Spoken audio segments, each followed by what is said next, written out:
자, 오늘은 저번 시간에 이어서 생태계 102쪽.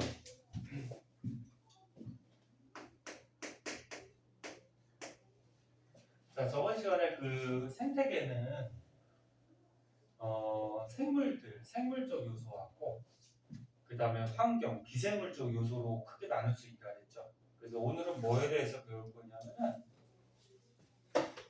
환경이, 즉 비생물적 요소가 생물한테 어떤 영향을 주는지에 대해서 배울 거예요. 그래서 첫 번째 나오는 게 빛과 생물이라고 해서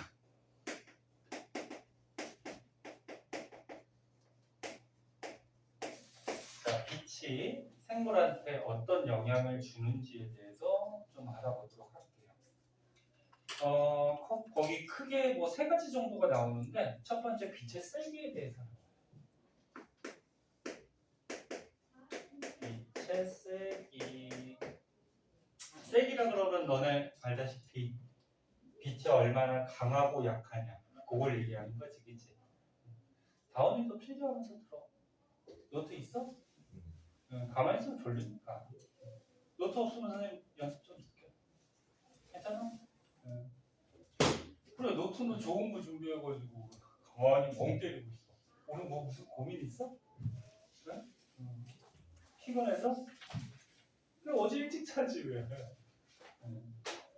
자, 너네 강한 빛에서 광합성을 많이 하면서 살아가는 식물이 있어요. 그런 거를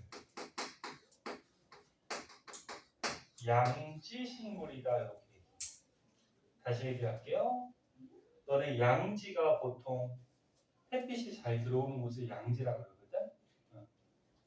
그래서 강한 빛에서, 즉 빛이 강한 곳에서 광합성을 많이 하면서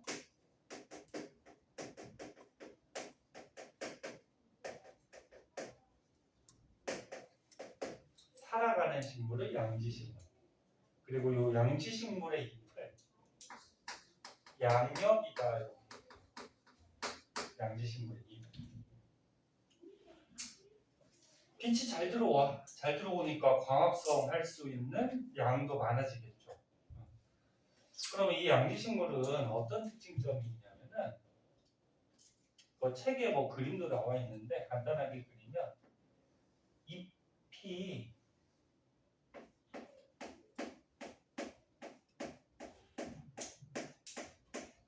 약간 두꺼운 특징이 있는데 중학교 때도 뭐 잎의 구조에 대해서 조금 배우는 학교도 있고 좀 건너뛰는 학교도 있어요. 요게 잎을, 식물의 잎을 좀 확대해서 본 거예요. 너네 얘네들이 광합성 하려면 잎 속에 뭐가 있어야지 광합성 할까? 엽록체에서 하는 거죠. 엽록체가 있어야 되지. 근데 엽록체가 이렇게 세로로 빼곡히 이렇게 들어있는 조직이 있어요. 마치 울타리 같이 서 있다 그래서 요걸 이제 울타리 조직이라고 하거든.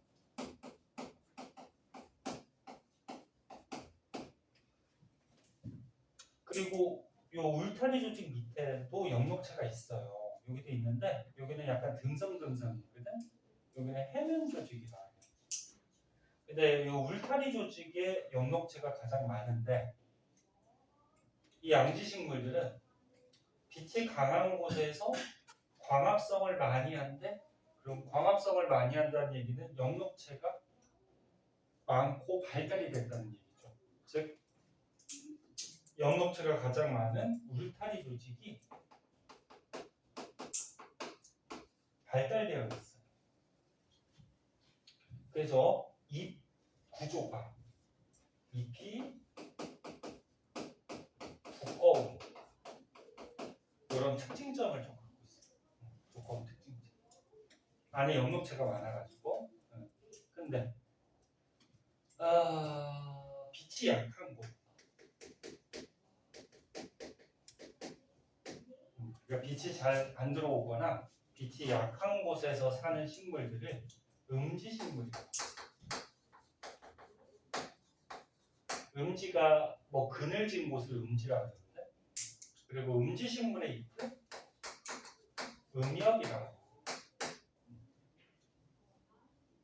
그럼 얘는 빛이 약하니까 광합성을 잘 할까 못할까? 잘 못하겠죠. 그래서 이 식물들은 광합성량이 적어요. 그러면 광합성을 적게 한다. 그럼 잎 속에 엽록체가 발달되어 있지 않다라는 얘기죠. 그래서 울타리 조직에도 엽록체가 이렇게 좀 작고요.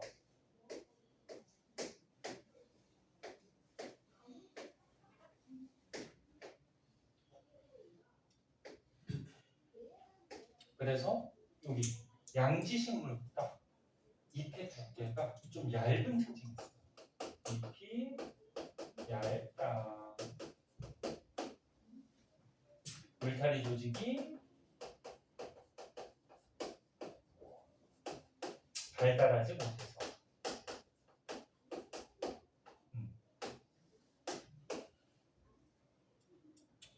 됐니? 뭐 어렵지 않죠? 그리고 이 음지식물 음엽은 잎이 얇은 대신에 빛이 잘 못 들어오니까 빛을 받아야지 얘가 영양분을 만들 수가 있잖아요. 포도당. 그래서 얇은 대신에 잎이 좀 넓은. 그래서 잎이 넓어서 이런 약한 빛을 넓은 곳으로 이렇게 펼쳐서 좀 받기 위해서 이런 특징점을 좀 갖고 있어요. 그래서 이 양지식물과 음지식물의 잎의 뭐 두께나 모양 같은 것들이 약간 달라지는데, 요거는 뭐에 영향을 받아서? 빛의 세기에 영향을 받아서 식물의 잎이 이렇게 변해갔다, 이런 얘기고. 그 다음 두 번째 보면은 책 순서대로 할게요. 두 번째 일조 시간과 생물 그래가지고, 일조 시간이 뭐니? 일조 뭐야? 일자가 무슨 일자일까? 해일자. 햇빛 받는 시간. 햇빛 받는 시간. 그럼 너네 계절로 보자. 봄, 여름, 가을, 겨울. 지금은 겨울이고, 그지? 가을은 넘어섰죠. 저번 주인가 그저께인가 눈 와가지고 첫눈 왔죠? 봤니? 엄청 많이 하던데. 자, 이때 가장 더운 계절이 무슨 계절? 여름이 가장 덥죠. 가장 추운 게 겨울. 그러면 봄은 겨울에서 여름으로 넘어가는 사이 지점이란 말이야. 그러면 봄은 햇빛 받는 시간이 점점 많아지는 시기가 적어지는 시기. 그치? 여름이 덥고 햇빛 받는 시간이 일조 시간이 길죠. 그래서 봄은 일조 시간이 길어지는 시기. 그럼 가을은 어떻게 될까? 덥고 일조 시간이 긴 여름에서 춥고 일조 시간이 짧은 겨울로 넘어가는 지점이죠. 그럼 이때는 일조 시간이 어떻게 돼? 짧아지는 시기지. 일단 여기까지 됐니? 자, 그때 요 일조 시간, 햇빛 받는 시간에 따라서 동물하고 식물이 뭐 개화가 뭐예요? 꽃이 피는 거죠. 그 다음에 생식이 뭐야? 자식 낳는 거죠. 그런 것들이 일조 시간에 따라 좀 달라지는데, 봄부터 한번 볼까? 오늘을 그냥 이렇게 하자. 봄은 일조 시간이 길어지는 시기야. 봄에 식물이 꽃이 피는 식물이 있어요. 봄에 대표적으로 식물들 뭐 꽃 많이들 피는데 그 중에 책에 나온 것만 한번 볼까? 책에 누가 나왔니? 벚꽃 나왔나? 뭐 여러 가지들 나오는데 뭐 붓꽃, 시금치, 뭐 상추 뭐 이렇게 나와 있는데 대표적으로 이제 뭐 문제 같은 데 나올 수 있는 게 붓꽃이 있어요. 붓꽃은 일조 시간이 길어지는 봄에 보통 꽃이 펴요. 그러면 일조 시간이 짧아지는 가을에 꽃이 피는 또 식물들이 있거든. 가을에 대표적으로 어떤 식물? 꽃 피는 식물? 코스모스. 코스모스는 요거 일조 시간이 짧아지는 가을에 꽃이 피죠. 책에 뭐 코스모스 말고 뭐 나팔꽃, 국화 이런 것들이 가을에 꽃이 피는데, 자 그래서 얘만 먼저 보면은 일조 시간이 길어지는 봄에 꽃 피는 식물들이 있고 일조 시간이 짧아지는 가을에 꽃이 피는 식물들이 있어요. 그래서 이게 일조 시간이 식물들의 개화, 꽃 피는데 영향을 준다. 그 다음에 이제 동물들이 이제 생시, 자손을 낳게 되는데,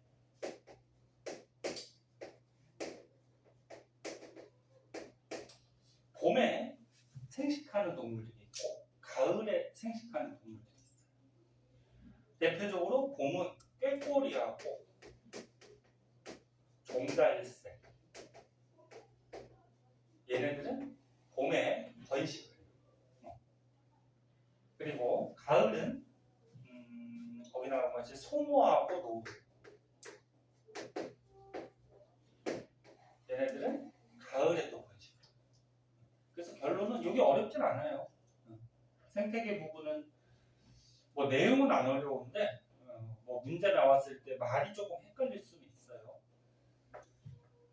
그래서 햇빛 받는 시간, 일조 시간에 따라서 봄, 가을에 식물이나 동물이 이렇게 개화나 생식하는 그런 종류들이 좀 다른 그런 특징입니다. 그렇게 알아두시고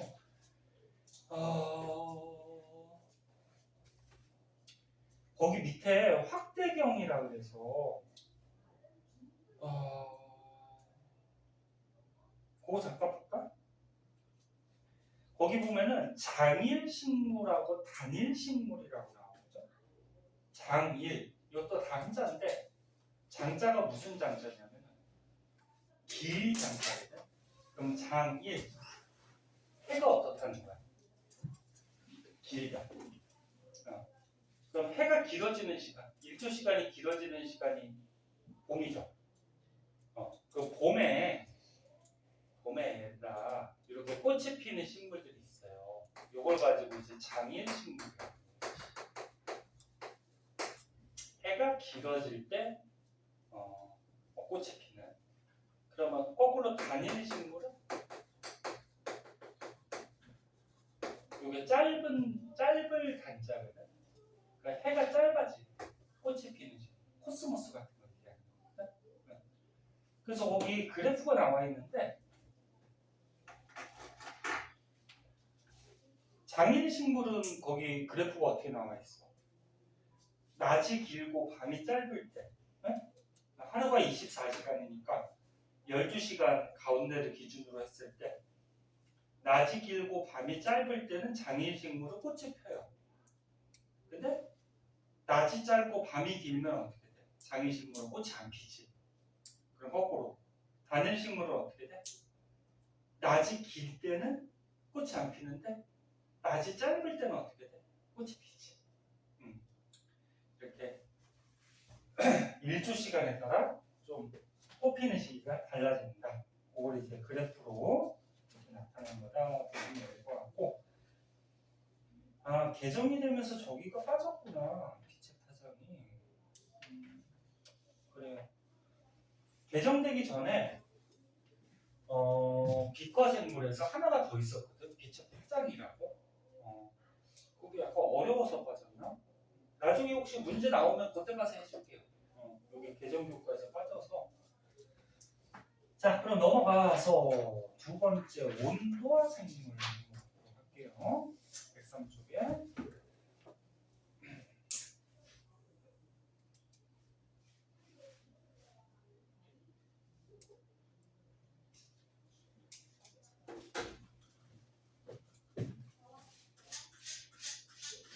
다원이 아직 졸려?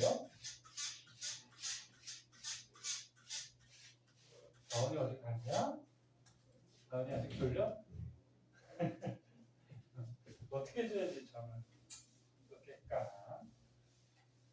많이 졸리면 얘기해.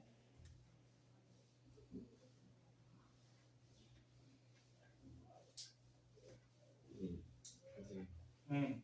다 끄는 뭐라고? 저희 말 다 끊었냐고? 아니야.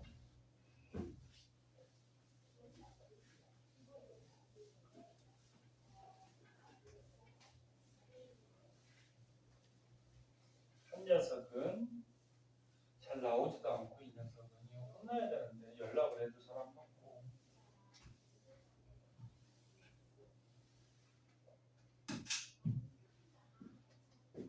자, 그 다음에 103쪽에 한번 보자. 온도와 생물.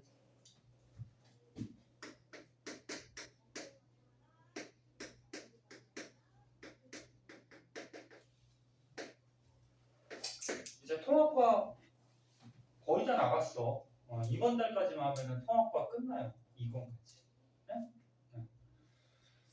그래서 마무리 잘 하고 한번 배워두고 나중에 이제 복습도 좀 하고 시험 대비도 좀 하고 그렇게 해야지 이제 고등학교 가서 시험들 잘 보실 거예요.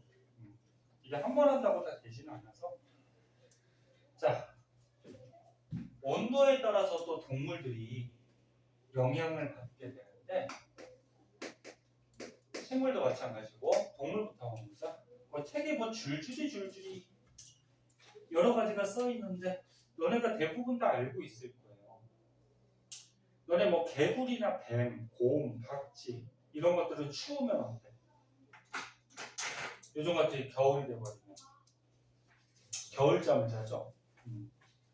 그리고 기러기 같은 철새들 계절에 따라서 자기한테 적당한 온도를 찾아서 지역을 이동을 하죠. 그리고 뱀, 도마뱀 같은 변온동물. 변온동물이 뭐야? 체온이 어떻게 되는 거지? 바뀌는 거죠. 체온이 바뀌는 변온동물은 기온에 따라서 햇빛이나 그늘을 이렇게 뭐 찾아다닌다. 그 다음에 추운 지방에 사는 정온동물. 정온동물은 거꾸로 뭐예요? 체온이 안 변하는 거. 그럼 사람은 어때? 정온동물이죠. 그래서 추운 지방에 사는 정온동물은 추우니까 자기 체온을 유지하기 위해서 깃털이나 털이 발달되어 있고 피하 지방층, 피부 밑에 지방이 두껍대요. 지방이 너네 열 전달률이 굉장히 떨어지는 그런 물질이거든. 그 몸에 그러니까 몸에 지방이 많으면 몸에 있던 열이 그 지방 때문에 잘 빠져나가지 못해요. 또 몸에 있던 열이 잘 빠져나가지 못하니까 몸의 체온이 잘 유지가 되겠죠. 그래서 너네 사람도 마찬가지로 뚱뚱한 사람들, 몸에 지방이 많은 사람들은 몸에 있던 열이 잘 빠져나가지 못해서 더우니까 열이 잘 못 빠져나가. 그래서 땀이 많이 나오고 땀을 내 가지고 땀을 증발시키면서 몸의 체온을 뺏어주는 거죠. 그리고 거꾸로 얘기하면 선생같이 마른 사람은 지방이 적죠. 그 몸에 있던 열이 잘 빠져나간단 말이에요. 그래서 추위를 잘 타요. 보통 그래. 그 선생님도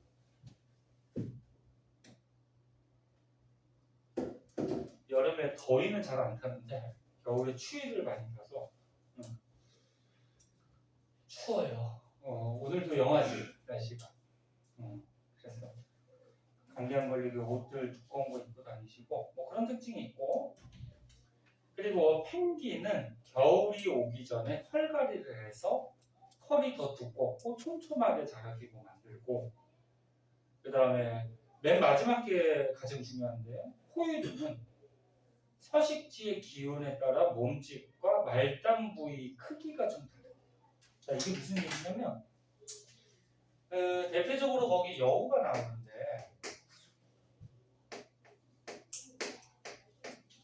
북극 여우, 사막 여우가 대표적으로 나오고요. 그 사진상으로 좀 구별이 되려는지 모르겠는데, 북극 여우하고 사막 여우를 비교를 한번 해보면 누가 몸집이 더 크니? 북극 여우가 몸집이 커요.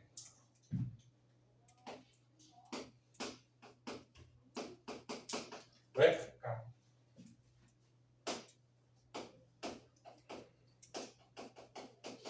왜 클까? 아까 선생님 사람 가지고 예를 들었잖아. 뚱뚱한 사람, 마른 사람. 뭐. 얘가 뚱뚱해, 북극 여우가. 야, 그렇게 어려운 말 했어요? 그러니까 방금 전에 가르쳐준 걸로 하면은 피부 밑에 지방이 북극 여우는 두꺼운 걸까 얇은 걸까? 두꺼워요. 피부 밑에 지방들이 많아가지고 자기 몸에 있던 열이 빠져나가는 걸 막아줘요. 야, 바깥이 지금 추워 죽겠는데 몸에 있던 열이 잘 빠져나가면 어떻게 돼? 이 여우 얼어 죽겠지. 그럼 거꾸로 얘기하면은 사막 여우는 피부 밑에 지방층이 어때? 이렇게 얇은. 그래서 몸집이 좀 작은 그런 특징이 있어요. 그래서 사막에 사는 여우들은 덥잖아. 더우니까 자기 체온을 어떻게 해야 돼? 자꾸 낮춰야 되겠죠. 그래서 열을 자꾸 날려보내겠지. 그래서 피하 지방층이 얇아서 열이 잘 빠져나가게 해줘. 그런 의미고. 그리고 북극 여우는 말단 부위가 작아요. 말단 부위가 어디를 얘기하냐면 몸에서 끝에 부분, 뭐 귀 같은 경우. 대표적으로 귀가 잘 나오는데 귀 같은 말단 부위가 작고. 왜? 귀를 통해서도 열이 많이 방출이 되거든. 근데 귀가 커버리면은 열이 많이 빠져나갈 거 아니야. 그래서 뭐 간단하게 그리면 북극 여우는 그냥 이해하라고 그려준 거예요. 몸집이 좀 크고 귀같이 말단 부위가 이렇게 작게. 그래서 결론적으로 열 방출량을, 열이 날아가는 방출량을 어떻게 한 거야? 최소화시켜. 최소화. 그럼 사막 여우는 거꾸로 귀 같은 말단 부위가 어떠냐면 커요. 그래서 귀를 통해서 열을 많이 방출을 시켜. 더우니까 많이 내보내야 되지. 그래서 이렇게 몸집도 좀 작고 북극 여우에 비해서, 근데 말단 부위는 이렇게 좀 크고. 네? 웃지 말고 이해하라고 그냥 그래준 거. 선생님 뭐 미술 선생님이 아니니까. 자, 그래서 이런 특징을 가지면서 열이 바깥쪽으로 날아가는 방출량을 어떻게 하는 거야? 최대화. 많이 날아가게 이렇게 해주죠. 그 가운데 온대 여우는 이제 적당한 온도가 적당한 따뜻한 곳에 사는 여우니까 요거의 중간적인 특징을 갖고 있겠죠. 항상 뭐 문제에서 중간적인 특징을 갖고 있는 건 잘 문제에 나오지 않아요. 그래서 요 북극 여우, 사막 여우는 꼭 알아두시고 중요한 거고. 그리고 아까 전에 선생님이 책에 위에 써 있는 거 한번 읽어줬잖아, 그치? 그거는 뭐 상식적으로도 알 수 있는 내용들이니까 한 번씩 읽어보시면 될 것 같아요. 그 다음에 식물.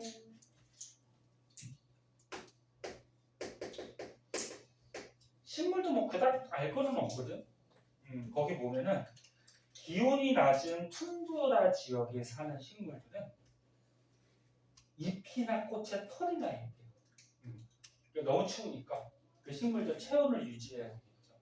그래서 잎이나 꽃에 털이 나 있어서 체온이 낮아지는 걸 막아주고, 그 다음에 낙엽수. 너네 뭐 은행나무, 단풍나무 이런 나무들은, 낙엽수들은 날씨가 추워지면 어떻게 돼? 잎을 떨어뜨리지. 응? 그래서 자기 체온을 유지하거든. 그럼 선생님 잎을 떨어뜨리면 왜 체온이 유지가 돼요? 잎이 달려있는 것보다 잎이 떨어지면은 식물의 겉에 면적이 어떻게 될까? 표면적이 늘어날까 줄어들까? 줄어들죠. 그러니까 여보세요. 여기 봐봐. 식물에 이렇게 뭐 나뭇가지도 있고 이렇게 잎이 달려 있으면 식물의 겉에 면적이 굉장히 넓은 공간에 잎을 떨어뜨려 버리면 식물의 표면적이 적어지니까 식물 안에 있던 열이 잘 빠져나가지 못해요. 그래서 낙엽수들은 추워지면은 잎을 떨어뜨려서 자기 체온을 좀 유지시켜줍니다. 그래서 이거 뭐 굳이 쓸 건 없는데.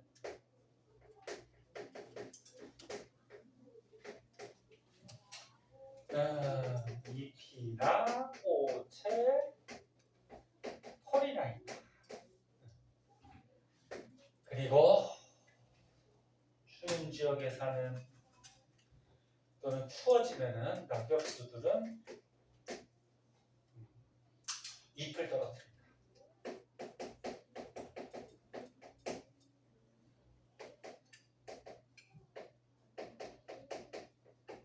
떨어뜨림 이거 아니지? 너네 국어 잘하잖아. 떨어뜨림이지, 그치? 이거 아니지, 그치? 이거 맞냐? 니네도 헷갈리지? 이거 맞아? 네? 맞아? 헷갈리지 또? 트림이야? 떨어뜨림이야 이거? 이거 아닌 것 같은데. 이건 트름 할 때 트림 아니야 그거? 둘 다 된대. 둘 다 된대? 복습해주는. 오 그래? 검색 되게 빠르네. 둘 다 된다고? 참 우리나라 말이 어려워, 그지? 자, 그래서 온도에 따라서 동물과 식물이 어떤 영향이 있는지에 대해서 좀 알아봤고, 그 다음에 이제 물과 생물. 여기 밑에 쓸까? 여기다 쓰자. 자, 물과 생물.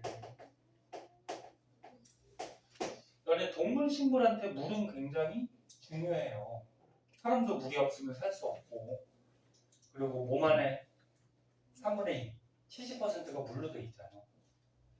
식물들은 몸의 한 90%가 물로 돼 있어요. 그래서 물이 굉장히 중요한데, 자, 맨 처음에 동물들 같은 경우에 책을 한번 보자. 파충류들은 몸에 비늘이 있어요.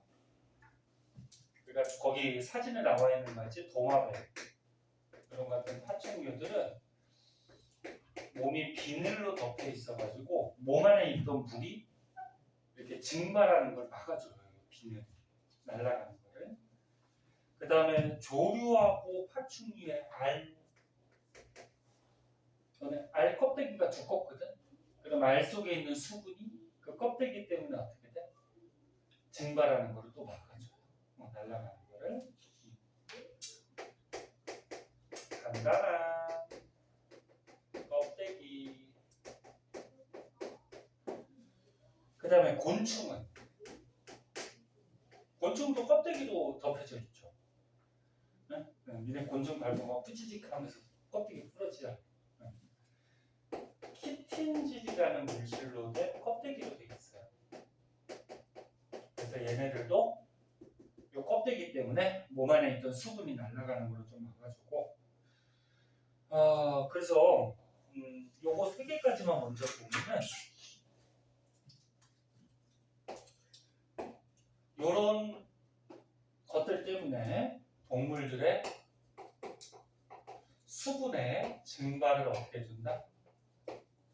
막아준다. 그래서 몸 안에 수분을 유지시킬 수가 있다. 그 다음에 사막에 사는 포유류. 원래 포유류는 새끼 낳는 동물들 얘기하지. 사막에 사는 포유류 뭐 있을까? 그래, 뭐 사막류 아까 나왔던 그지. 그럼 뭐 사막에 우리 타고 다니는 거, 낙타, 응? 이런 것들 얘기하겠죠. 근데 얘네들은 오줌을 넣을 때, 선인장? 선인장은 뭐라고 했어? 그 식물이고. 사막에 사는 이런 포유류들은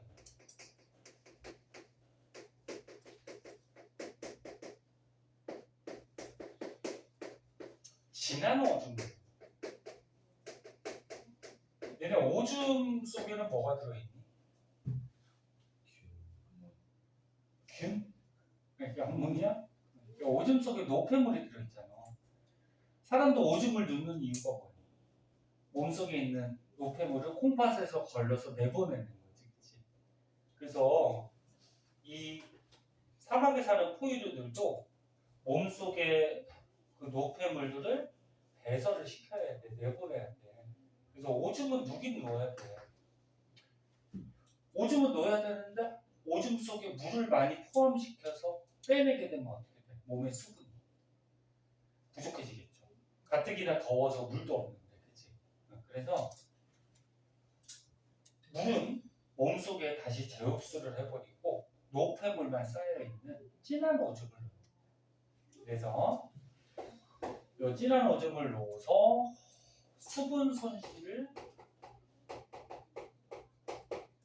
최소화시키는 거죠. 요거 수분 증발 방지, 수분 손실 최소화 뭐 좀 약간 비슷한 말이긴 한데 얘는 뭐 증발시키는 건 아니니까 이렇게 조금 나눠서 선생님 적어본 거고, 그 다음에 이제 백사 쪽으로 가면 이제 식물들이 나와요. 두 번째 식물.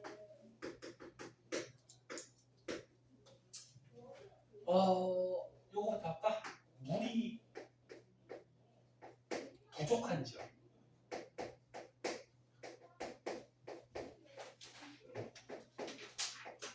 뭐 물이 부족한 사막이나 또는 건조한 지대에 사는 식물들은 뿌리가 발달을 할까 안 할까?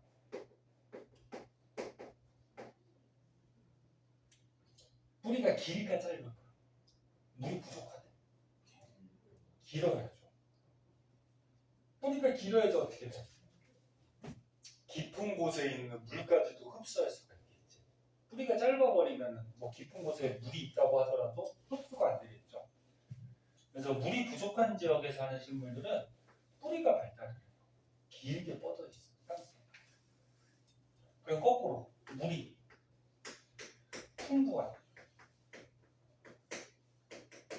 풍부한 지역에 사는 식물들은 뿌리가 어떨까? 발달하지 않아요.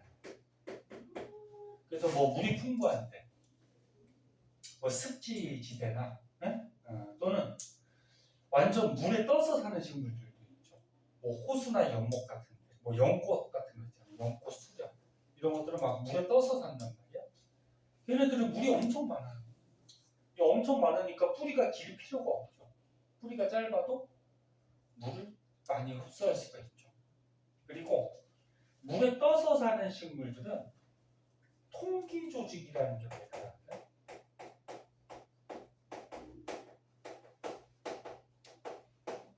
통기 조직이 뭘까?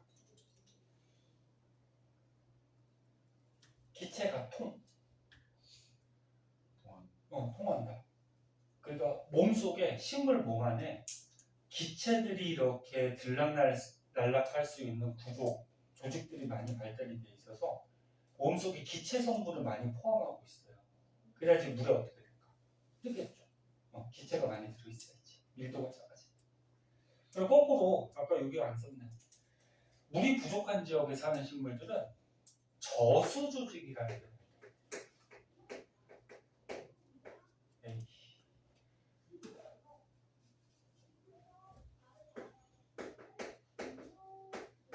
저수 조직이 뭘까? 저수지.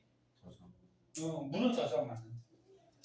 그러니까 비가 와서 물이 있을 때 물을 저장시켜 놓는 거죠. 나중에 이제 물이 부족할 수 있으니까.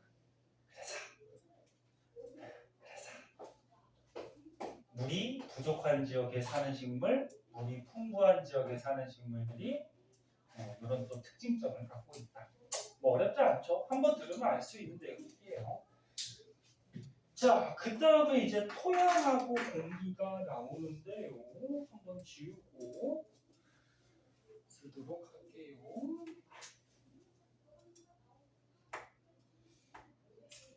여기까지 끝내고 싶잖아. 어제 몇 시에 잤는데? 네? 일찍 잤는데 졸려? 몇 시간 잤어? 11시간 잤다고? 11시에 잤다고?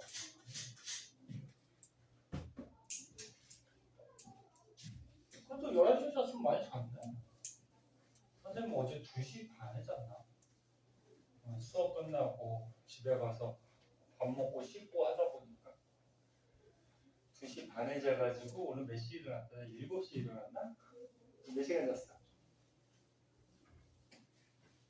몇 시간 잔 거야? 계산 못하지 또. 4시간. 그래. 자, 선생님도 이렇게 버티고 수업하는데 11시에 잤으면 꽤만 자. 한 7시간, 8시간은 잤을 거야. 그치? 일찍 일어나면 안 좋은데 좀 늦게. 그렇다고? 네, 졸린 건 뭐 어쩔 수가 없긴 한데 약간 정신력도 영향이 있어요. 네가 졸지 않아야 되겠다 이렇게 생각하면은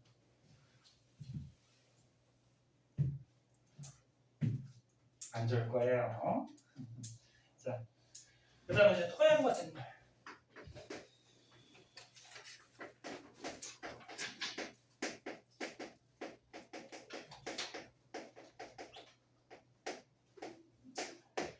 선생님 매년 여기 설명할 때마다 너무 쉬워서 특별하게 설명할 게 없어. 하지만 또 시험 문제라 문제 나오기 때문에 안 하고 넘어갔어. 자, 거기에서 뭐 여러 가지 내용들이 이렇게 나와 있어요. 뭐 토양은 생물들한테 뭐 삶의 터전을 제공하고, 뭐 무기 염류, 또 공기, 수분 함량 등에 의해서 생물에 영향을 준다. 뭐 이렇게 써 있고, 그 밖에 뭐 밑에는 뭐 여러 가지들이 나와 있는데, 그 중에서 굳이 알아두면은 너네 흙 속에 얕은 곳이라 할까?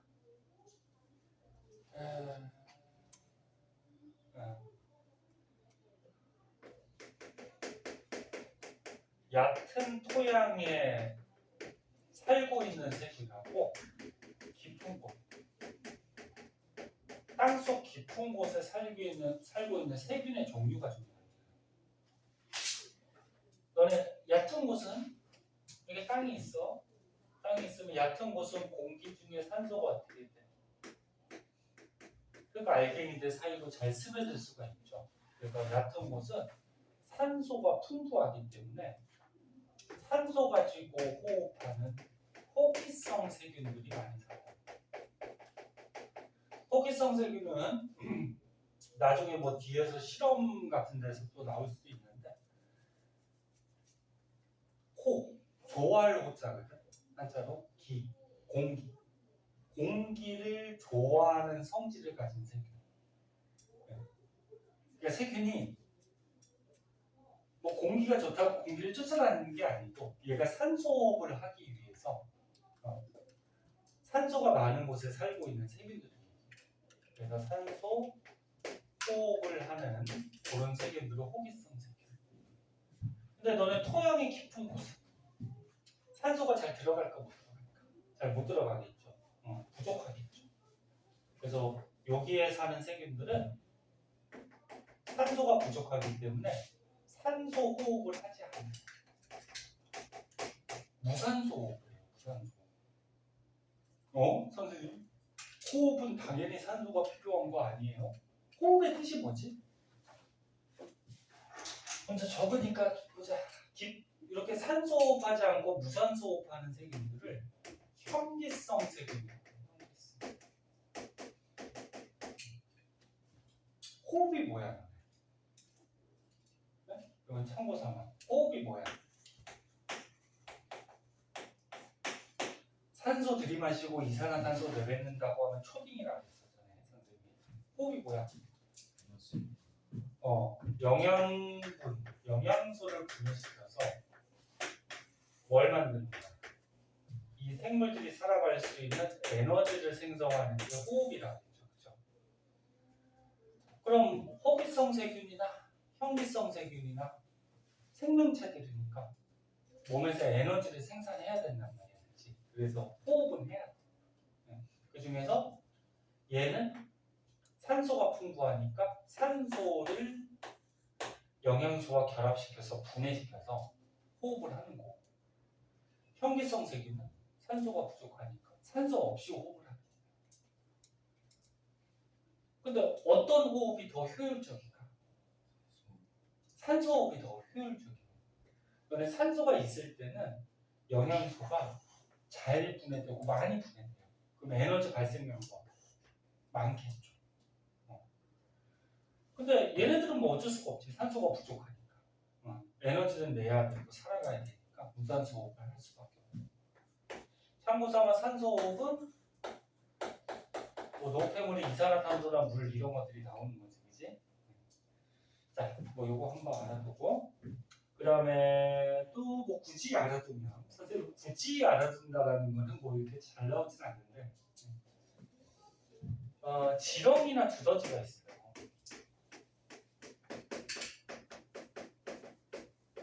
얘네들은 땅을 막 파고 다니죠. 지렁이도 너는 땅 파고 막 들어갔다 나왔다 그래요. 알고 있니? 너네 비 온 다음에 길가에 막 지렁이들 많이 나오지. 걔네들은 왜 나오는 거야? 그치, 물 차서. 물 차서. 튕겨져 나와? 땅에 물이 차니까 어떻게 돼? 공간이 없어서? 호흡을 하기가 힘들잖아. 그러니까 땅 속에 물이 비가 많이 해서 차버리면 흙 알갱이들 사이에 산소가 부족해지니까 얘가 호흡하기 위해서 튀어나와. 근데 지렁이나 두더지들이 막 땅 파고 다녀요. 땅 파고 다녀서 토양에 통기성,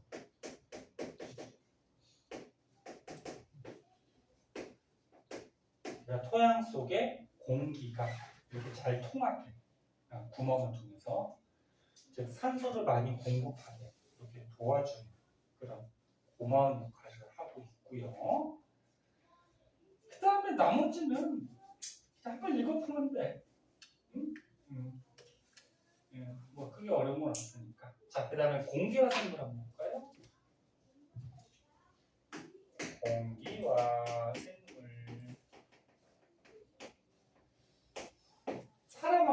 사람을 먼저 보면은, 우리는 지금 평지에 살고 있는데, 고산지대에 사는 사람. 높은 산. 그래서 너네 저기 뭐 인도나 네팔 그쪽이 히말라야 산맥, 에베레스트 산맥, 막 이렇게 고산지대에 사는 사람들 있잖아.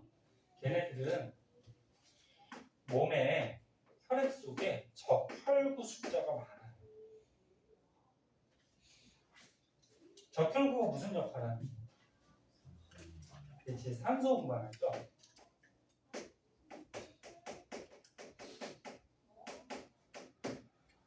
적혈구 속에 보면 헤모글로빈이라는 물질이 있는데 걔가 이제 폐에 가서 산소를 흡수해서 혈액순환에서 온몸에 가서 산소를 공급한다. 근데 고산지대는 산소가 풍부해요, 산소가 부족해요? 부족하죠. 높은 곳이니까. 그러니까 몸이 산소 운반을 어떻게 해줘야 돼? 세포들. 빨리빨리 해줘야 되죠. 그래서 적혈구 숫자가 어떻다? 많은 이런 특징점을 빨리빨리 산소를 공급하기 위해서. 그리고 뭐 딴 거는 공기와 생물에서 너는 공기 중에 산소는 알다시피 생물들의 뭐 할 때 쓰이는 호흡에 쓰이는 거죠. 호흡에 이용이 되고, 그리고 공기 중에 이산화탄소는 식물들이 뭐 할 때 광합성 할 때 쓰이는 거죠.